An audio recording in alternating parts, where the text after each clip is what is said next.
Raw Talk. Okay, back again. Last show of 2015. Should be interesting.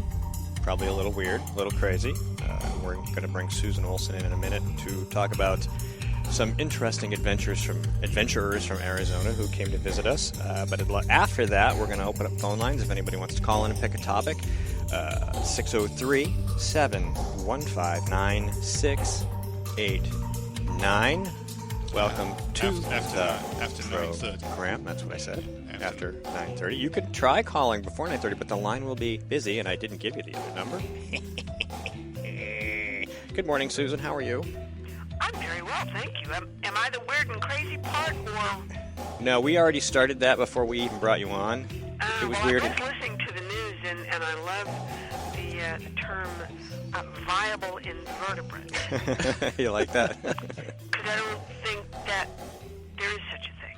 Oh, well, there isn't really. There's certainly invertebrates. There are invertebrates. But I'm not sure about the viability. Well, it's the Republican rubber chickens, and there are a bunch of them out there, and they all want to get behind. Well, in New Hampshire, it's Chris Christie they keep talking about, but everybody's like, you get the Fergus Collins of the world spreading their fungus upon us and hoping that the spores will cause everybody to go vote for somebody with no spine. But that's basically the impression.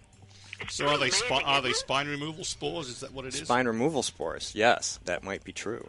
Ooh, my goodness, I hadn't thought about that. Just another reason to steer clear of that guy. Yes, sir, ma'am. Okay, so we had Mark Kelly and Gabby Gungrabber Giffords. Gabby Gungrabber Giffords. Boy, it was a lot easier to read when I did the news read than just speaking it now. Came to visit to spread their spores, so to speak, with their out-of-state money and her lobbyist husband. And so let's talk about that. Well, first of all, any man who would use his poor, damaged wife to as a prop, or in his case, more as a human shield, is just beyond contempt.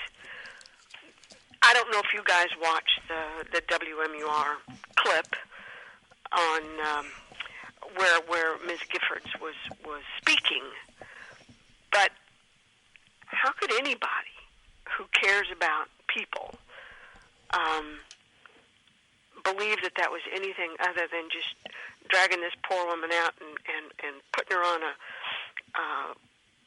box and letting her say something that she probably doesn't even necessarily comprehend? I felt so sorry for that woman. I mean, I think Mark Kelly's just a vile, disgusting piece of trash, but poor Miss Giffords, to hold her up to that sort of ridicule, I do not understand. I really don't. Well, it is like most of the left. They always have to have a prop for their political theater. But this poor woman, I mean, she just happened to be in the wrong place at the wrong time with a husband who didn't protect her, first of all, and now he's standing on her shoulders and calling himself tall and brave. Unbelievable. All of that aside, Sort of reminds me of Terry McAuliffe. Terry McAuliffe. Yeah, well, what are you going to do, huh? But when you think about these folks coming to Arizona, I mean, from Arizona to New Hampshire, and admitting that, of course, they came here because of the importance of the, quote, first in the nation primary and the spotlight and the cameras all being focused on here, that this is a place to get some traction, if you will. I came to New Hampshire 15 years ago, maybe. And I came here because it had all sorts of things for which I was looking. Not a lot of people, not a lot of taxes, 4 seasons, and the idea that people would just leave me alone. But the longer I've been here and the closer I have examined the political class here, I've come to the conclusion that New Hampshire, for the most part, is not only for those who control it, a closely held near criminal enterprise, But for the left and the Dems and the progressives, this is nothing more than a political petri dish. Well, let's go try it in New Hampshire. It's like, let's give it to Mikey, see if he likes it. All due respect, Mikey. But let's try it here and see if it works. Much like smarter balanced testing, much like all these stupid Mark Kelly adventures. They think that by coming to a little tiny state where there aren't a lot of people that would, show them out on a rail, that it gives them some sort of credibility. Well, that's why the Free State Project chose New Hampshire, right? I think the Free State Project, I don't know because I'm not a Free Stater, although who doesn't like the concept? I think they came here for much the same reasons that I did, because this is a place where, liberty still, to a certain degree, existed, but I think even they, on closer examination, are finding out, gee whiz, maybe this isn't such a free state. Maybe there are so few people controlling it that maybe things do have to change. I think they discovered that you need more than 20,000 people like that to move here. You've got to take over precincts and all sorts of organizations all the way up the ladder in order to sway control. Yeah. And it making this into our petri dish for liberty instead of the liberals' petri dish for oppression is almost a superhuman task. But that's basically what we're up for. They kind of almost sort of had a chance when everybody rebelled and elected Jack Kimball chairman. But the problem was they didn't get rid of anybody else.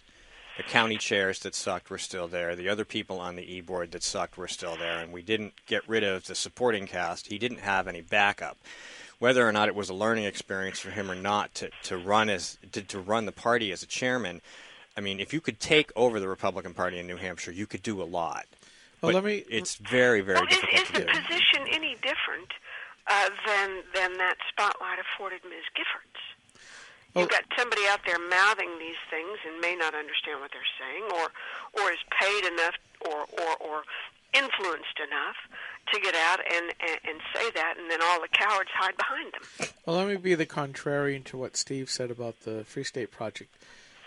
They're at, I think, 90% or 95% of getting the 20,000 signatures to trigger the move to New Hampshire.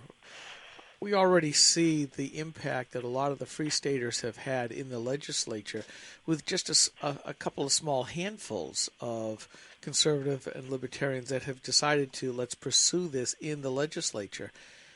And it goes back to the 3% back in the Revolutionary War who actually were the ones who but that's had small that picture. happen. Big picture, we're going to end up with an income tax. Big picture, we're going to end up with government health care. Big picture, we haven't been able to elect a Republican governor ever since they came here. Well, and that may happen, but I'm looking at if you get 20,000 liberty-loving people here, and even if only 3% of them get elected, or get involved in politics, and I think the percentage of this particular cohort is going to be much higher, I think you will start to see some change. You're right that I think that what they're doing, they're using this heroin epidemic to expand Medicaid expansion. Mm-hmm. The 100% from the federal government starts stopping next year. Now it's already stopped. We didn't enter at 100%. Nobody seems to pay any attention to that. I missed that New Hampshire number. Came in late. So what percentage of the Medicaid expansion is being picked up by the feds then? Somewhere 95%, but the numbers are difficult to turn up. But New Hampshire was late to the party, so there was never the ability to collect that so-called 100%. That doesn't surprise me. No, I love what the Free State Project is doing. I don't want any Free Staters to send me hate mail. I absolutely support what you're doing, and I want more of you to come here. But my point is that they picked New Hampshire out of a group of states because it's small, because they felt they could have influence, which is very similar to what the Democrats are doing and whatever else is doing.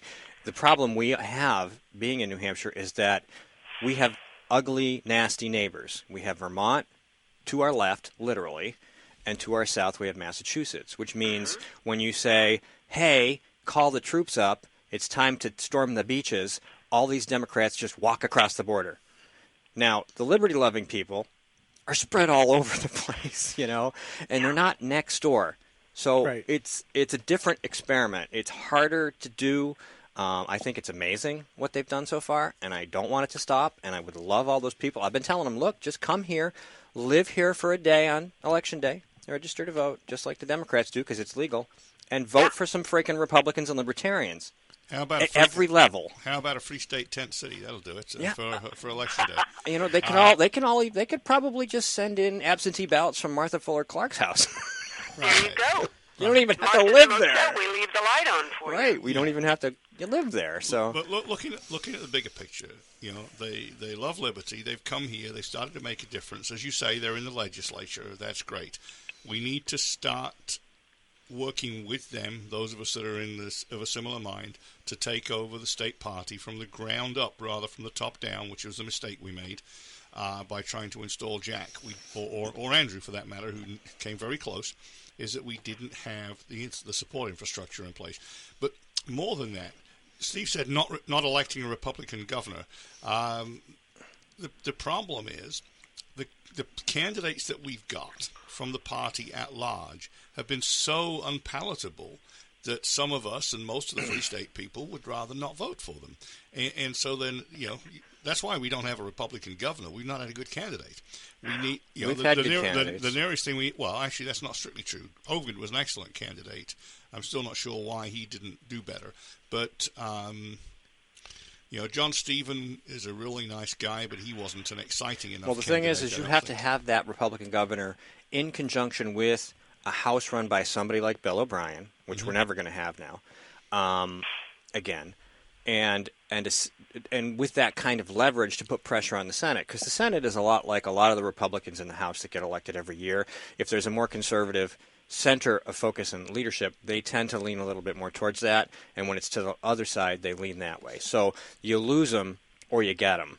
And they need that pressure. They need that weight, and it's not there. But if you had a halfway decent governor and a pretty decent House, you could exercise pressure on everybody else to try to improve things, to get rid of freaking RGGI, which should have been gone, to pass right to work, which we should have had, to pass a bill like SB 116. These things all could get done with a Republican governor because as a Republican, there's a lot more pressure for them to do the right thing. So was it Christie or was it Pataki that got out of RGGI? It was Christie, wasn't it? Christie. Yeah. If Christie can get out of RGGI and New Hampshire can't, we have a problem. We do.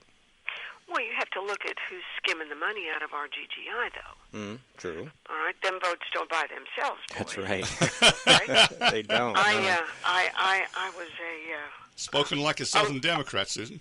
Well, I was.